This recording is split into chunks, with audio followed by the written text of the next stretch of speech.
غصہ جتنا کم ہوگا اداسی اس کی جگہ لیتی جائے گی۔ لاہور کی کچھ گلیاں اتنی تنگ ہیں کہ ایک طرف سے عورت آ رہی ہو اور دوسری طرف سے مرد، تو درمیان میں صرف نکاح کی گنجائش بچتی ہے۔ مرد کی آنکھ اور عورت کی زبان کا دم سب سے آخر میں نکلتا ہے۔ داغ تو دو ہی چیزوں پر سجتا ہے، دل اور جوانی۔ مونگ پھلی اور آوارگی میں خرابی یہ ہے کہ آدمی ایک دفعہ شروع کر دے تو سمجھ میں نہیں آتا کہ ختم کیسے کرے۔ ہر دکھ ہر عذاب کے بعد زندگی آدمی پر اپنا ایک راز کھول دیتی ہے۔ انسان وہ واحد حیوان ہے جو اپنا زہر دل میں رکھتا ہے۔ مرد عشق و عاشقی صرف ایک مرتبہ کرتا ہے، دوسری مرتبہ عیاشی اور اس کے بعد نری عیاشی۔ گھوڑے اور عورت ذات کا اندازہ اس کی لات اور اس کی بات سے کیا جا سکتا ہے۔ آسمان کی چیل، چوکھٹ کی کیل اور کورٹ کے وکیل سے خدا بچائے ننگا کر کے چھوڑتے ہیں۔ مرد کی پسند وہ پل صراط ہے جس پر کوئی موٹی عورت نہیں چل سکتی۔ بڑھاپے کی شادی اور بینک کی چوکیداری میں ذرہ فرق نہیں، سوتے میں بھی آنکھ کھلی رکھنی پڑتی ہے۔ انسان کا کوئی کام بگڑ جائے تو ناکامی سے اتنی کوفت نہیں ہوتی جتنی ان بن مانگے مشوروں اور نصیحتوں سے ہوتی ہے جن سے ہر وہ شخص نوازتا ہے جس نے کبھی اس کام کو ہاتھ تک نہیں لگایا۔ شریف گھرانوں میں آئی ہوئی دلہن اور جانور تو مر کر ہی نکلتے ہیں۔ اس زمانے میں سچ بول کر زندگی گزارنا ایسا ہے جیسے بجری ملائے بغیر صرف سیمنٹ سے مکان بنانا۔ بیتی ہوئی گھڑیوں کی آرزو کرنا ایسا ہی ہے جیسے ٹوتھ پیسٹ کو واپس ٹیوب میں گھسانا۔ بات یہ ہے کہ گھریلو بجٹ کے جن مسائل پر میں سگریٹ پی پی کر غور کیا کرتا تھا، وہ مسائل دراصل پیدا ہی کثرت سگریٹ نوشی سے ہوئے تھے۔ سارا دن ایک دوسرے سے لڑائی کے بعد رات کو ایک ہی مورچے میں آرام کرنے والے بااصول جنگجوؤں کو اردو میں میاں بیوی کہتے ہیں۔ سود اور سرطان کو بڑھنے سے کوئی نہیں روک سکتا۔ مڈل کلاس غریبی کی سب سے قابل رحم اور لا علاج قسم ہے، جس میں آدمی کے پاس کچھ نہ ہو لیکن اسے کسی چیز کی کمی محسوس نہ ہو۔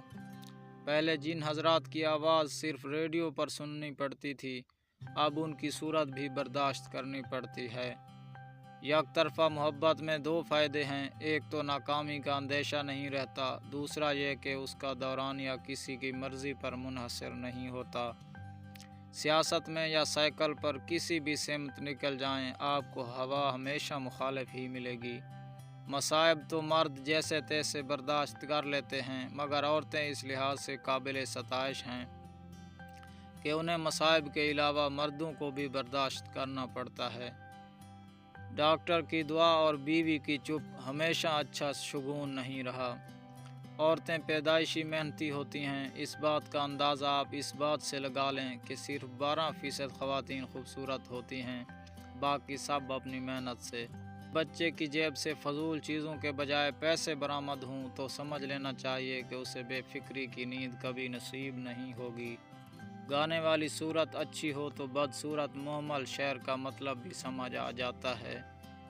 جاڑے اور بڑھاپے کو جتنا محسوس کرو گے اتنا ہی لگتا چلا جائے گا۔ صبح اس وقت نہیں ہوتی جب سورج نکلتا ہے، صبح اس وقت ہوتی ہے جب آدمی جاگ اٹھے۔ کسی خوبصورت عورت کے متعلق جب یہ سنتا ہوں کہ وہ پارسا بھی ہے تو نہ جانے دل کیوں بیٹھ سا جاتا ہے۔ بعض اوقات غریب کو مونچھ اس لیے رکھنی پڑتی ہے بوقت ضرورت نیچی کر کے جان کی امان پائے۔ اس سے زیادہ بد نصیبی کیا ہوگی کہ آدمی ایک غلط پیشہ اپنائے اور اس میں کامیاب ہوتا چلا جائے۔ آپ راشی، زانی اور شرابی کو ہمیشہ خوش اخلاق، ملنسار اور میٹھا پائیں گے، راستے کہ وہ نخوت، سخت گیری اور بد مزاجی افورڈ ہی نہیں کر سکتے۔ دنیا میں غیبت سے زیادہ زود ہضم کوئی چیز نہیں۔ دولت، سیاست، عورت اور عبادت کامل یکسوئی اور سرتپا سپردگی چاہتی ہیں۔ ذرا سا دھیان بھٹکا اور منزل کھوٹی ہوئی۔ کچھ لوگ اتنے بھیانک کنوارے ہوتے ہیں کہ ان کے تاش کے پتوں میں بھی بیگم نہیں آتی۔ لہجہ لفظ کا ڈی این اے ہے جس سے نظر کا فتور، نیت کا کھوٹ اور دل کا چور پکڑا جاتا ہے۔ جو اپنے ماضی کو یاد ہی نہیں کرتا وہ یقیناً لوفر رہا ہوگا۔ آدمی شادی کرتا ہے تو اسے پتہ چلتا ہے کہ اصل خوشی کیا ہے۔ یہ الگ بات ہے کہ تب بہت دیر ہو چکی ہوتی ہے۔